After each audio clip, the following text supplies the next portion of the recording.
Hello everyone, welcome to सरल bye नीलम। मेरा नाम नीलम भाटिया है और आज का जो वीडियो मैं बना रही हूँ ना, इस पे बहुत सारे डीएम्स और ईमेल्स मुझे आए हैं कि आर्टिकल 13 समझा दीजिए। तो what I understand is many of you face problem in understanding article 13। तो एक प्रॉमिस मैं कर रही हूँ, अगर इस वीडियो को ध्यान से देखोगे और इसके बाद जो मैं कहती हूँ वो करोगे, तो article 13 will be very very easy for you to understand. तो I explain it in a way that you absolutely get 100% crystal clear understanding of this article. That's a promise. और अगर समझ आ जाए तो वीडियो के एंड में मुझे बताना कि मैम हमें समझ आ गया है। We are talking about article 13 of the Indian constitution. अब आर्टिकल समझने से पहले ना थोड़ा बैकग्राउंड समझो। सबसे पहले मुझे बताओ कि फंडामेंटल राइट्स हमें कौन से पार्ट में मिलते हैं। तो फंडामेंटल राइट्स हमें मिलते हैं in part 3 of the Indian constitution, from article 12 to article 35। ये जो 12 to 35 वाले आर्टिकल्स हैं, ये फंडामेंटल राइट से डील करते हैं। अब एक सिंपल सी बात समझो, हमें फंडामेंटल राइट्स मिले हुए हैं, हम ये फंडामेंटल राइट्स डिजर्व करते हैं, ये कॉन्स्टिट्यूशन हमें गारंटी करता है। तो क्या ये इंपॉर्टेंट है कि मेरे फंडामेंटल राइट्स को प्रोटेक्ट किया जाए? मान लो ऐसा कोई लॉ पार्लियामेंट बनाती है जिससे मेरे फंडामेंटल राइट्स वायलेट कर दिए जाते हैं, छीन लिए जाते हैं, तो क्या राइट्स देने का कोई मतलब रहेगा? मतलब ये बहुत जरूरी है कि मेरे राइट्स को मीनिंग मिले। मेरे राइट्स को मीनिंग कब मिलेगा? जब उसे प्रोटेक्ट किया जाएगा। ये वही बात हो गई कि जो करना है करो, जो बोलोगे बनाऊंगी। मम्मी ने बोल दिया या पापा ने बोल दिया, और आपने बोला कि पनीर बना लो, तो कह रहे पनीर तो है ही नहीं, तो लौकी है तो लौकी बनेगी। The point is, unless my fundamental right is guaranteed, unless there is some way to protect it, उनको देने का कोई मतलब नहीं है। तो अब जो हमारे कॉन्स्टिट्यूशन मेकर्स थे, उनके सामने सवाल क्या था कि भैया आर्टिकल 13 हम इंसर्ट करते हैं इसीलिए ताकि फंडामेंटल राइट्स को प्रोटेक्ट किया जा सके। किससे? स्टेट के आर्बिटरी एक्शन से। मतलब कल को स्टेट कुछ ऐसा ना कर दे जिससे लोगों के फंडामेंटल राइट स्टेट ही छीन ले, तो उसको रोकने के लिए हम आर्टिकल 13 लेकर आते हैं। एक और बात थी, ऑलरेडी जो लॉज एग्जिस्ट करते थे, मतलब जो कॉलोनियल टाइम से चलते आ रहे थे, उन्हें भी हमने कंटिन्यू किया था। तो वो भी हमारे फंडामेंटल राइट को ना छीने, उनको रेस्ट्रिक्ट ना करे, इसको रोकने के लिए भी आर्टिकल 13 आया। तो बात समझो, आर्टिकल 13 इंडियन कॉन्स्टिट्यूशन में इसीलिए डाला गया ताकि आपके फंडामेंटल राइट्स को प्रोटेक्ट किया जा सके against the arbitrary action of the state. तो स्टेट कल को आपके फंडामेंटल राइट्स ना छीन ले, इसीलिए कॉन्स्टिट्यूशन मेकर्स ने आर्टिकल 13 को इंडियन कॉन्स्टिट्यूशन में इंसर्ट किया। तो आर्टिकल 13 क्या कहता है? अगर कोई भी लॉ फंडामेंटल राइट से इनकंसिस्टेंट है, मतलब लॉ कुछ और कह रहा है और फंडामेंटल राइट कुछ और कह रहा है, और ये लॉ मेरे फंडामेंटल राइट को वायलेट कर रहा है, तो ये लॉ इनइफेक्टिव हो जाएगा। इस लॉ को हम नहीं मानेंगे, क्योंकि क्या ज्यादा जरूरी है? फंडामेंटल राइट जरूरी है। अब दूसरी बात, कैसे पता चलेगा कि ये लॉ फंडामेंटल राइट को वायलेट कर रहा है? कैसे पता चलेगा कि ये लॉ इनकंसिस्टेंट है? किसी को तो एग्जामिन करना पड़ेगा, किसी को तो रिव्यू करना पड़ेगा, चेक करना पड़ेगा। तो कौन रिव्यू करेगा? जुडिशरी। तो आर्टिकल 13 हमें क्या देता है? The power of judicial review. कैसे? जुडिशियल रिव्यू का मतलब क्या होता है? Review done by the judiciary. तो जुडिशरी क्या रिव्यू करेगा कि जो भी लॉ है वो कहीं फंडामेंटल राइट को वायलेट तो नहीं कर रहा है, कहीं वो फंडामेंटल राइट से इनकंसिस्टेंट तो नहीं है। ये बेसिक प्रिमाइस है, बैकग्राउंड है कि आर्टिकल 13 क्यों आया। प्लीज एक बात, एक लाइन याद रखना, to protect fundamental rights from the arbitrary action of the state. अब ना एक एक क्लॉज को डिस्कस करते हैं। तो आर्टिकल 13 का क्लॉज 1 क्या बोलता है? आर्टिकल 13 का क्लॉज 1 बात करता है प्री कॉन्स्टिट्यूशनल लॉज के बारे में। अब पहले समझो प्री कॉन्स्टिट्यूशनल लॉज क्या है। तो देखो, हमारा कॉन्स्टिट्यूशन कब से एप्लीकेबल हुआ? फ्रॉम 26 जनवरी 1950। तो इससे पहले जो भी लॉज बने उनको हम कहेंगे प्री कॉन्स्टिट्यूशनल लॉज। तो पहले समझो what are pre constitutional laws. Laws जो 26 जनवरी 1950 से पहले बने थे। अब अगर ये लॉज फंडामेंटल राइट से कंसिस्टेंट नहीं है, मतलब फंडामेंटल राइट्स को वायलेट कर रहे हैं, तो क्या होगा? तो भाई वो ऑपरेट नहीं कर सकते। वो क्या हो जाएंगे? वो एक्लिप्स हो जाएंगे। एक्लिप्स हो जाएंगे मतलब छुप जाएंगे। वो ऑपरेटिव नहीं होंगे, वो अभी के लिए सो जाएंगे, वो आप एक्शन में लेकर नहीं आ सकते। तो अगर कोई प्री कॉन्स्टिट्यूशनल लॉ है जो फंडामेंटल राइट को वायलेट कर रहा है, तो वो अभी के लिए डोरमेंट हो जाएगा, एक्लिप्स हो जाएगा, और वो अभी एप्लीकेबल नहीं होगा। कितना एक्लिप्स होगा? जितना वो इनकंसिस्टेंट है। मान लो 5 प्रोविजन थे, उसमें से 3 फंडामेंटल राइट से मैच नहीं खाते, उनको वायलेट कर रहे हैं, तो वो 3 डोरमेंट हो जाएंगे। याद रखना, डेड नहीं होंगे, डोरमेंट होंगे। इसका मतलब क्या है? इसका मतलब यह है कि कल को मान लो कोई ऐसा चेंज आ जाता है फंडामेंटल राइट में जिसकी वजह से ये इनकंसिस्टेंसी खत्म हो जाती है। 3 प्रोविजंस इनकंसिस्टेंट थे, लेकिन फंडामेंटल राइट्स ही बदल गए, तो ये इनकंसिस्टेंसी खत्म हो गई। तो ये लॉ अपनी डोरमेंसी से अलाइव हो जाएगा। इसीलिए हम कहते हैं कि वो डेड नहीं होता है, वो सिर्फ एक्लिप्स होता है, डोरमेंट होता है। अब मैंने एक पूरी वीडियो बनाई है ऑन डॉक्ट्राइन ऑफ एक्लिप्स, तो मैं ये कहूंगी कि आप ना यहाँ इस वीडियो को पॉज करिए और पहले वो वीडियो देखिए। यहां तक आपको बात समझ में आ गई? अब आप डॉक्ट्राइन ऑफ एक्लिप्स देखिए, everything will connect very very beautifully. तो आर्टिकल 13 का क्लॉज 1 किससे डील करता है? प्री कॉन्स्टिट्यूशनल लॉज से। प्री कॉन्स्टिट्यूशनल मतलब जो आए थे 26 जनवरी 1950 से पहले। अब क्लॉज 2 देखो क्या बोलता है। क्लॉज 2 ये कहता है कि स्टेट कोई ऐसा लॉ नहीं बना सकता, यानी कि अब, यानी कि 26 जनवरी 1950 से आप कोई ऐसा लॉ नहीं बना सकते जो फंडामेंटल राइट्स को वायलेट कर रहा है।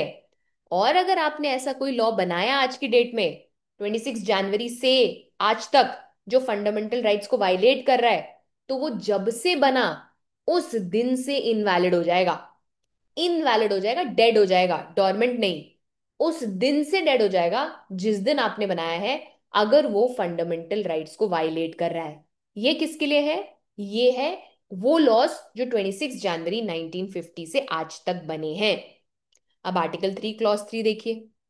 तो भाई हमने ये तो बोल दिया कि लॉज विच आर इनकंसिस्टेंट, पर ये कौन बताएगा कि लॉज का मतलब क्या है, लॉज की डेफिनेशन क्या है? तो लॉज की डेफिनेशन बहुत वाइड है। लॉ सिर्फ वो ही नहीं है जो पार्लियामेंट ने बनाए हैं, स्टेट लेजिस्लेचर ने बनाए हैं। अगर प्रेसिडेंट का कोई ऑर्डिनेंस है तो वो भी लॉ की डेफिनेशन में आता है। मान लो आरबीआई ने कोई नोटिस निकाल दिया, तो वो भी लॉ की डेफिनेशन में आएगा। मान लो कोई रूल निकाला है किसी एजेंसी ने जो गवर्नमेंट की है, तो वो भी लॉ के अंदर आएगा। अब ये लॉ के स्कोप के बारे में और बात करेंगे इन 1 और 2 minutes, just hold on. In fact executive orders भी, मान लीजिए लेजिस्लेचर कोई लॉ नहीं बना रहा, लेकिन एग्जीक्यूटिव कोई ऑर्डर निकाल रहा है, कोई नोटिफिकेशन निकाल रहा है, even that is considered as law. In fact अगर कोई सोशल प्रैक्टिस है जो इतनी ज्यादा फॉलो हो रही है कि वो ऑलमोस्ट लाइक लॉ हो गई है, तो उसे भी हम लॉ की डेफिनेशन में मानते हैं। जैसे कि साबरीमाला टेम्पल का जो इशू हुआ था, जहां पर टेम्पल एंट्री बैन था, वो एक कोई रिटन लॉ नहीं था, कहीं लिखा हुआ नहीं था, वो कस्टमरी प्रैक्टिस थी। लेकिन इतनी प्रैक्टिस हो गई थी that it was almost like it was a law, right? So the point that I am trying to convey is कि जो लॉ का स्कोप है, टर्म लॉ है, वो बहुत वाइड है। ये सारी ही चीजें लॉ की डेफिनेशन में आती है। एंड फाइनली एक सवाल और पूछा गया। सवाल ये था कि भाई आप बार बार बोल रहे हो कि laws which are inconsistent with fundamental rights will be declared invalid. ठीक है, बट एक बात बताओ, अगर मैं कॉन्स्टिट्यूशनल अमेंडमेंट कर रहे हूं, अगर I am bringing about an amendment to the constitution, तो उसे भी आप लॉ की डेफिनेशन में मानोगे क्या?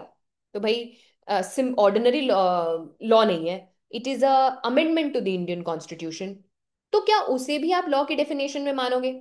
यानी कि क्वेश्चन ये था कि क्या कॉन्स्टिट्यूशनल अमेंडमेंट लेकर आकर हम फंडामेंटल राइट्स को अमेंड कर सकते हैं? Can fundamental rights be amended? तो यहाँ बहुत इंटरेस्टिंग ऑब्जर्वेशन है, ध्यान से सुनिएगा। आर्टिकल 13 क्लॉज 4 ये बोलता है कि कॉन्स्टिट्यूशनल अमेंडमेंट्स को हम लॉ की डेफिनेशन में नहीं मानेंगे फॉर आर्टिकल 13।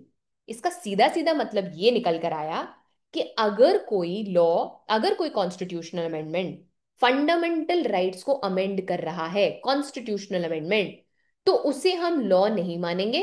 इसका मतलब वो इनकंसिस्टेंट नहीं होगा।